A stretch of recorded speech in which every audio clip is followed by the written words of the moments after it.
I want to give you a little intro in how I got to this article and how I found it, and also a little. Let's say I want to name the show. Okay, this edition, this episode is going to be My America, and My America is Your America, and I'm going to explain what that means over the show. So I want to start with explaining how the article that I found today, that I'm excited to share with you, how I came to see it. Now, it might have been in front of me, but I don't think I would have seen it. And that's what I want to explore right in the beginning: the difference of things around us and seeing something. Okay, so a couple of days ago, let me give you some background here. So I started through a good friend of mine, Rob. Okay, so some of you know Rob. Rob was on the show early on. He'll be back, and Rob's a wonderful friend of mine, and he's a deep guy. He's a spiritual guy. He's also very practical, and he's a big fan. He's in a sense a producer, one of the producers of the show, and he was reminding me. I talk about coaching a lot, and of course I get coaching too. Okay, and one of the things I get coached about is staying who I am. I have to be me, and just like you have to be you. That's what I preach constantly. So he reminded me that the routine comes first. Routine first, show second. The show is a byproduct of the routine. Just like your work, really, in all of our work, your work, my work, our roles, being a husband, a father, whatever, daughter, mother, stonemason, investment banker, veterinarian, whatever you are, okay, you're a byproduct. That's really a byproduct, okay, of who you are as a reconciled human being. Okay, so part of that routine. So I started to say, I'm really going to put the routine first, because without the routine, the byproduct won't come, or the byproduct that will result won't be the one I want. It won't be the authentic Howie. Okay, so I picked up a book, and reading is one of the big things that I do to really try to have a interior life. Okay, and I picked up this book, and it's called The Intellectual Life, and it's by he's a Dominican priest, and it's written many, many years ago, and it's by A.D. Serteling. A.D. Serteling. It's a French name, and I'm just going to read like a very, very, very small part. Now, it's not that I picked this up just to read it for this purpose. I always have books laying around, and years ago, I used to really read a lot. I don't read as much anymore because I find that as soon as I start reading, I usually get pretty absorbed in something, and I kind of just drift off in a good way. So I was reading this, and it's a book about the intellectual life. It's about, let me give you a little background on it. It provides a stirring yet discriminating account of the nature and dignity of the vocation to the intellectual life. It is above all practical book. It discusses with a wealth of illustration and insight subsubjects as the organization of the intellectual's worker's time, materials, and his life, and on and on. Now, the presumption here, or the assumption, is that the interior life has to come first. So when I opened it up and I'm reading the preface, and this was written, I think, in the 20s, this part jumped out at me. So this is where our journey begins. I'm going to share a couple of paragraphs that led me to a couple of other paragraphs in a different book that led me to sitting down this morning and seeing something that I don't think I would have noticed. Okay. This is indeed the principal thing. The mind governs everything. It begins, accomplishes, preserves, finally achieves. Just as it presides over every increase of knowledge, every creation, it directs the more hidden and more searching effect that the worker produces on himself throughout his career. Now, I really want to emphasize that to me, there's no difference in what he's talking about, the intellectual life and any vocation, any calling to any job, if you want to be excellent. So he says it begins with the mind. And this is the fundamental question.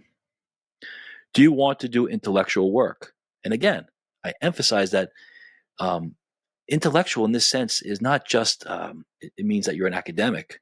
No, it means are you a conscious, intelligent participant in life through the medium that you're given. And whether it's carpentry, banking, stone mason, coach, mother, whatever it is, do you want to do intellectual work? Here it is. Here's his answer. Begin by creating within you a zone of silence, a habit of recollection, a will to renunciation and detachment, which puts you entirely at the disposal of the work. Acquire that state of soul, unburdened by desire and self-will, which is the state of grace of the intellectual worker.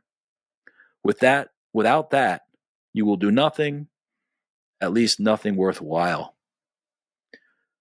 The intellectual is not self-begotten. He is the son of the idea, of the truth, of the created word, the life giver immanent in his creation.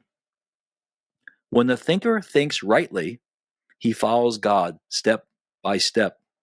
He does not follow his own fancy. When he gropes and struggles in the effort of research, he is Jacob wrestling with the angel and strong against God. So I could go on, and I will return to this book. But this emphasis on begin by creating within you a zone of silence. So taking Rob's advice, because I'm trying to be a good athlete as well as a good coach, athlete in obviously the broader sense of the word, right? A participant in this arena of ideas and culture. And so Rob challenged me. So that to me was no accident that I stumbled upon this. So what I've been doing is that I begin my day when I wake up. I don't touch the phone. I don't touch a computer. I don't touch a laptop. I don't touch anything that's electronic, basically, okay, except the coffee machine. All right, and I read. I sit. I think. I make notes. And what happens is the time is filled. That's what I did for years and years and years, and I lost that because the technology is so tempting. And of course, the show is exciting. You want to see what's going on. I want to jump on Real Clear Politics and talk. But I know.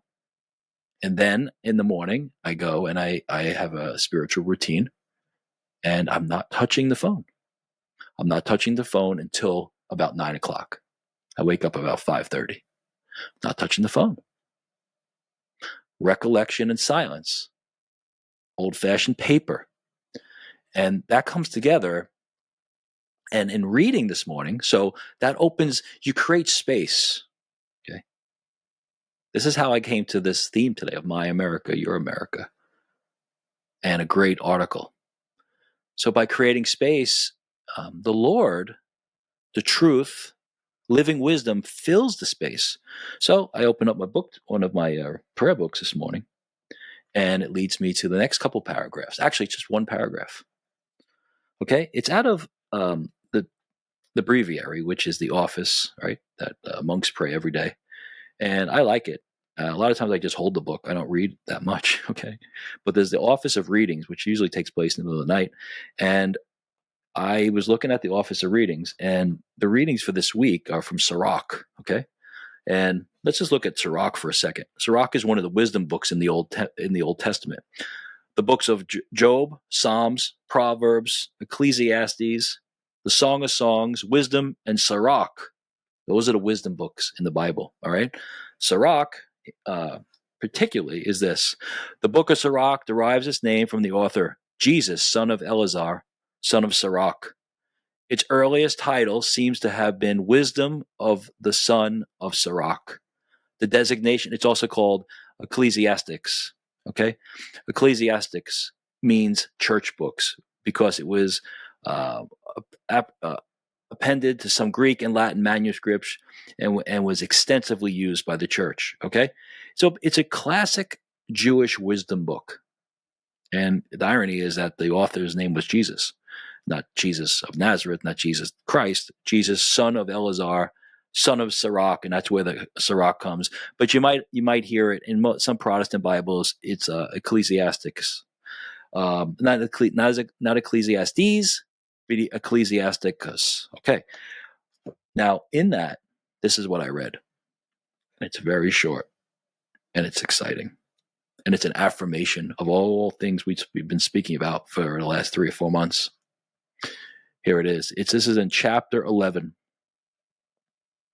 Good and evil, life and death, poverty and riches are from the Lord.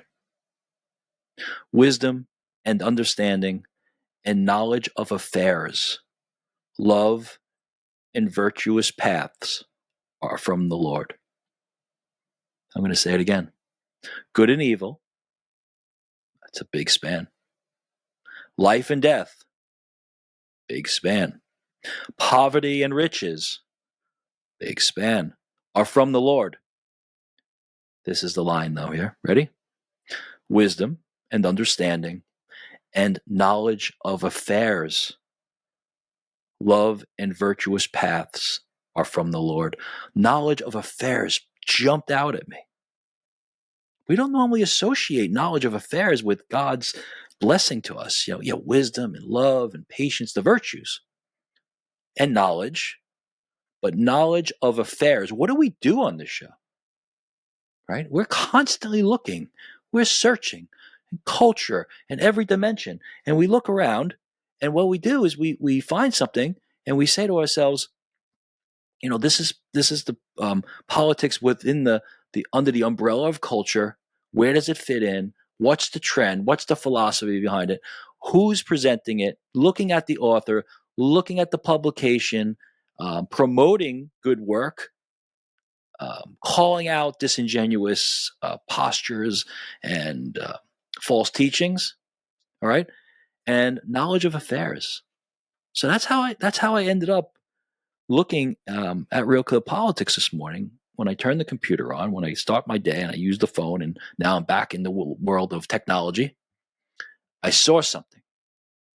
I saw an article and I read it. I read the whole thing, and because I told you sometimes I don't read the whole thing, I save it actually to read it with you. But I just kept reading, and it's a topic that I know some friends of mine love. Okay, and I know that, and it's going to be a good one. So, my America, your America. What does that mean? When I grew up in suburbia Long Island. All right, and typical fashion of I think suburban Long Island. 52 years old, back in the 80s. Right, I was born in the 70s, and young child in the late 70s and early 80s. You get a little older. We used to go to the mall. We used to actually take, I'd go with my mother and brother sometimes. But then we got older. It was a town bus, the bus. And we sometimes would take the bus and our mall was called the Walt Whitman Mall. The Walt Whitman Mall, the great poet. Now, honestly, as a child, I had no idea who Walt Whitman was. All I know, there was a team. There was a school named Whitman that we used to wrestle against. Whitman. They were good. And they were part of the Huntington School District. And the Walt Whitman Mall. Okay. And when I grew up, and I was really focused on athletics. I think if somebody asked you who Howie Hain is that knows me only from high school, they would probably mention some degree of sports. That would be probably the first thing they mentioned. The guy who liked to work out and hang out with the guys and wrestle and football, whatever. But right as I began my college journey, I really was I was seduced by wisdom, by philosophy. I just loved it. And religion. I love it. I love thinking about God. I didn't know at the time that I really had this passion. It just kind of went that way. And, I was studying pre-med first. I wanted to be a doctor. And, I got totally seduced by philosophy, and I switched to philosophy, and I graduated, and I was, kind of like, not certain what I'm doing. My hair's growing, getting longer. I'm kind of, you might say, a little lost. I am lost, but wonderfully lost. I'm happy. I'm enjoying this journey. I'm reading everything. I wasn't raised in a family that read a lot. Wonderful family, but we didn't read a lot. We didn't talk about art and classical music. No. And I'm exploring this. And at this time, my good friend, Sepp, Sepp is a guy I grew up with, and we grew up in it was a nice neighborhood. We grew up on the more blue collar side of this very nice neighborhood. And Sepp's parents were actually farmers, which is very unusual in Long Island at that time. They were from Switzerland. Well, anyway, Sepp ended up through wrestling and also good grades going to an Ivy League. And after he graduated, had an opportunity to join some investment bankers out in California. And he asked me, he said, "You want to drive cross country?" And we did. I did. And this great journey, I think the journey of my mind at that time, the Walt Whitman Mall, being a suburban place where you hung out and you shopped, right? Not knowing Walt Whitman, who this man is. I say is because writers are still alive. We're all still alive in one dimension or another. And so when I looked at Walt Whitman, I think to myself, I got to know him by shopping, and I didn't realize it, right? And it was the irony that this great man of substance, the mall, which was maybe the most in the world. I think when people think about America, they think about the materialism and the U.S. mall, the mall, right? It's just such a contrast. So Sepp and I begin this journey cross country, and we're listening to good music. We're listening to Dylan. We'll listen to Lucinda Williams, and we get out to California, and I ended up staying a while, and I began a career as I started doing wrote some plays, and I just kept exploring in this world of art and writing and poetry and philosophy, and writing my own works. And years later, I reflected on that, and so I want to share with you. I usually share blogs at the end, but I want to share this one. And that's all going to take us full circle into where I really want to go today and present this article. So remember, let's recap here, right? Because I really want to present something that this show is an embodiment of the philosophy behind it.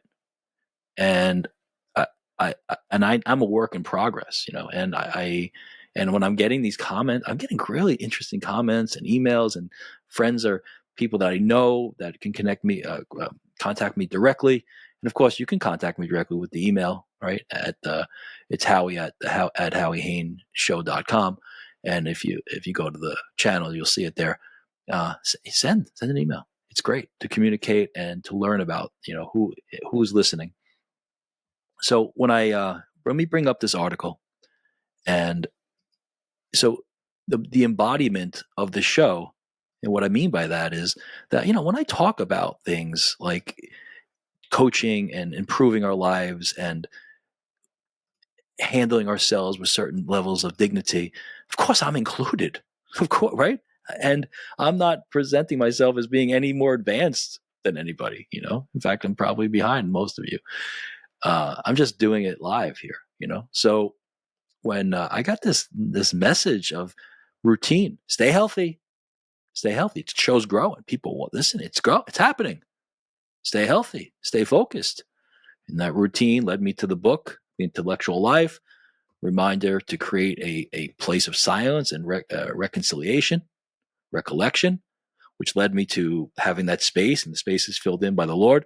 And I saw something in Sirach, the wisdom books, and that led me to knowledge of affairs, which was an affirmation of the show, because sometimes you think it was politics. No, God's involved in everything.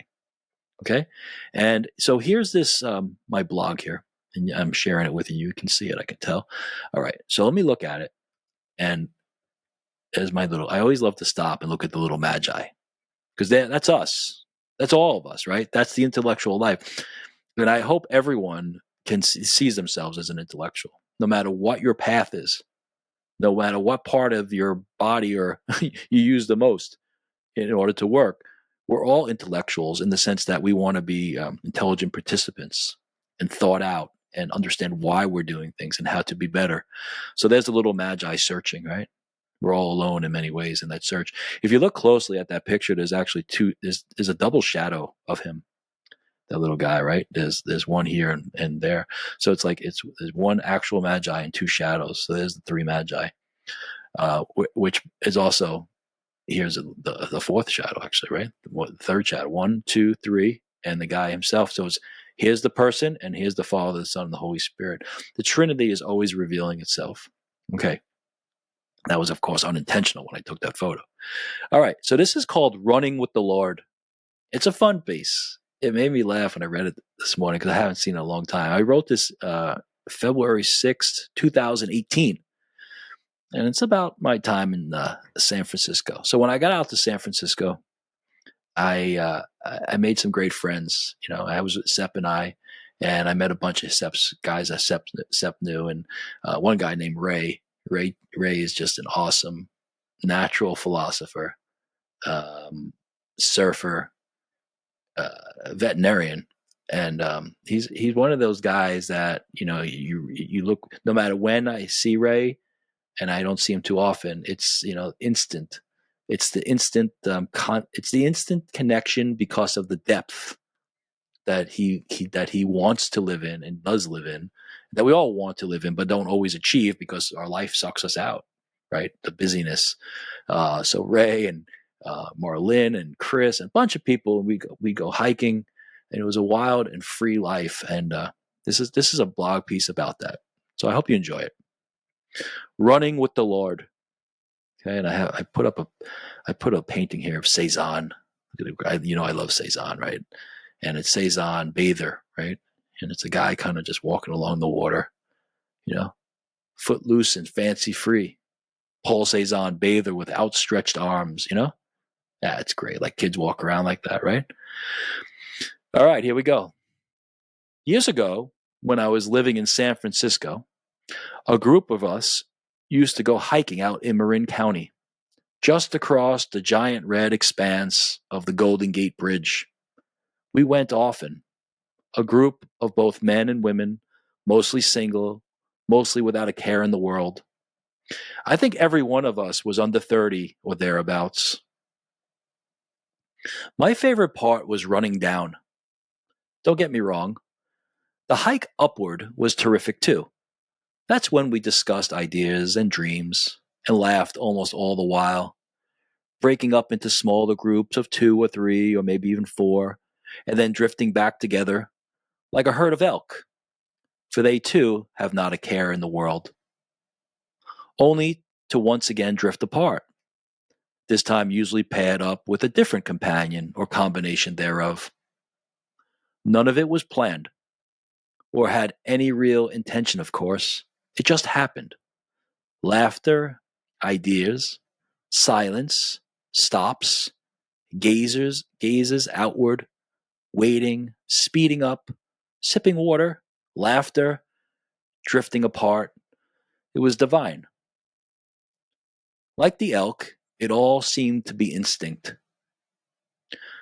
But something special happened when we reached the top.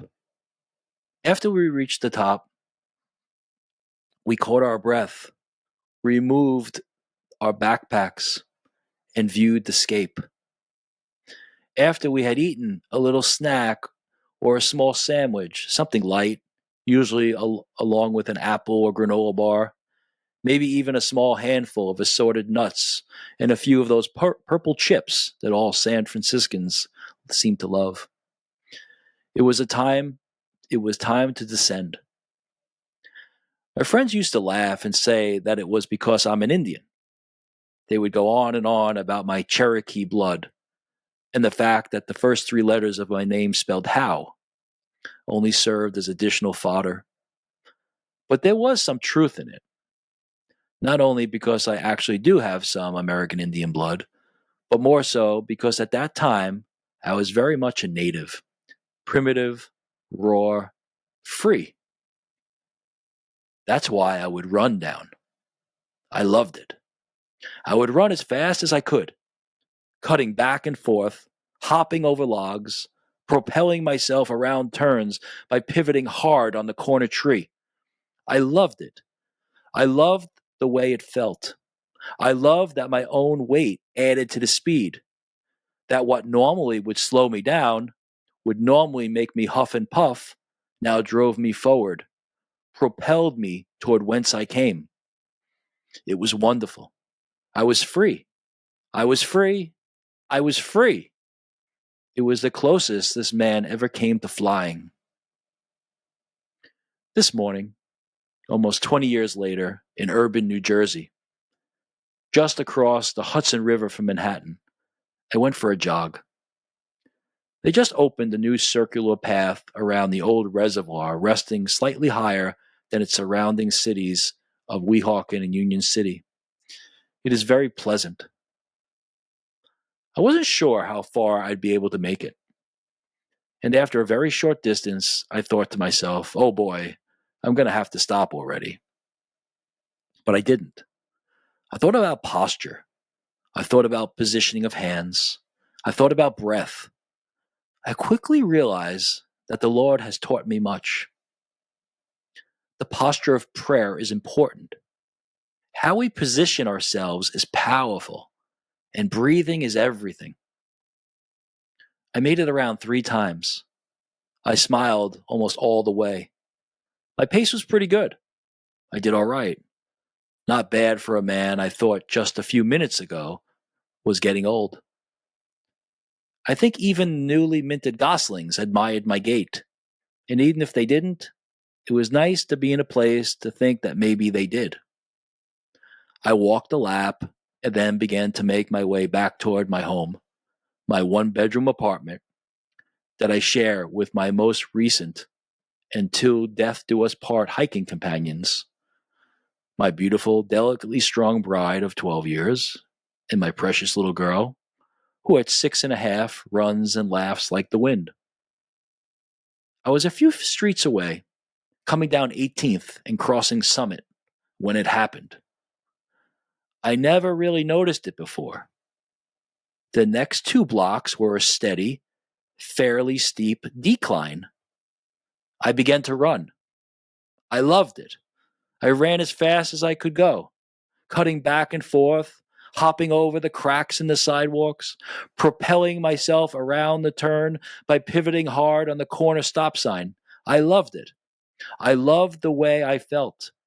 I loved that my weight added to the speed, that what normally would slow me down, would normally make me huff and puff, now drove me forward, propelled me toward whence I came. It was wonderful. I was free. I was free.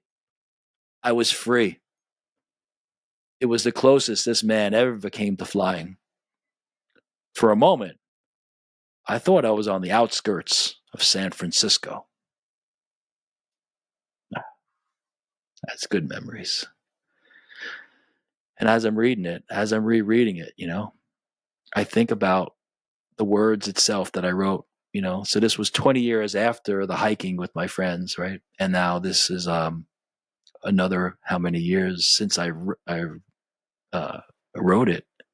So I wrote it in 2018, right? So it's another 4, 5, 6, almost 7 years, coming up on 7 years, right? So 20 years after hiking, I wrote this, and then 7 years later, I'm reading to you. And I started with, it's all just coincidence, right? Because when I'm reading this, the part that's jumped out at me is when I was talking about running and how I was getting tired. And I thought to myself, I thought about posture. I thought about positioning of hands. I thought about breath. I quickly realized that the Lord has taught me much. The posture of prayer is important. How we position ourselves is powerful, and breathing is everything. And isn't that exactly what we were talking about in the beginning, right? The intellectual life. Rob's coaching, right? Get your routine sharp. Stay healthy. The show is just a byproduct of a good, reconciled life. And there it is, the posture of prayer. Everything is prayer.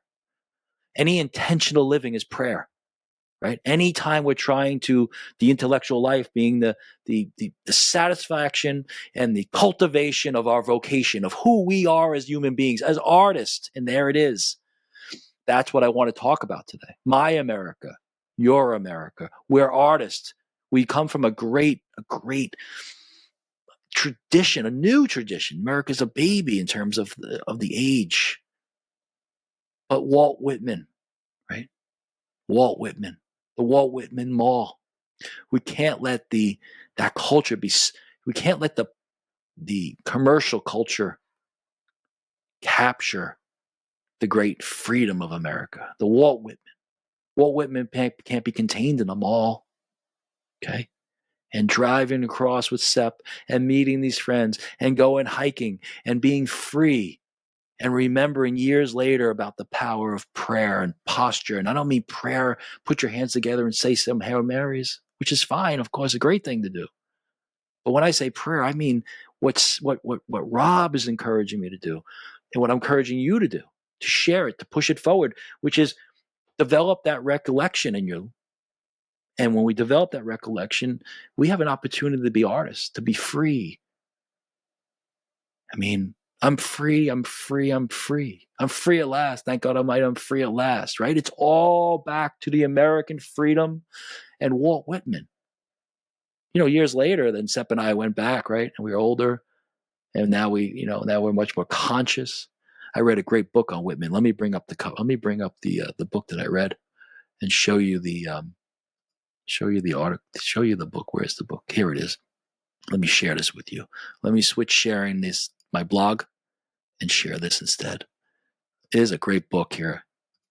And if you have a chance, I would really recommend you read it. Here you go. This is Walt Whitman, A Life by Justin Kaplan, author of Mr. Clemens and Mark Twain. Okay. So Walt Whitman, I read this and it's a fantastic book. And you meet wonderful characters, Emerson being one of them. And to learn about that golden age of America, that golden age, and the horrors of the Civil War, right? And the time in New York, I love New York. You know how I love New York, And Walt Whitman growing up out in Huntington, where I was raised, right?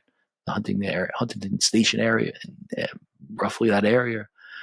And then Whitman went to Brooklyn, right? And of course, he would do the Brooklyn Ferry, right? He would cross the Brooklyn Ferry. He has the great poem about the Brooklyn Ferry, and the Brooklyn Bridge would later be built at that spot. It's just New York is a magical place, and Whitman is a big part of that. All right, so let me stop sharing. There's that book. If you have a chance, Walt Whitman, A Life by Justin Kaplan. All right.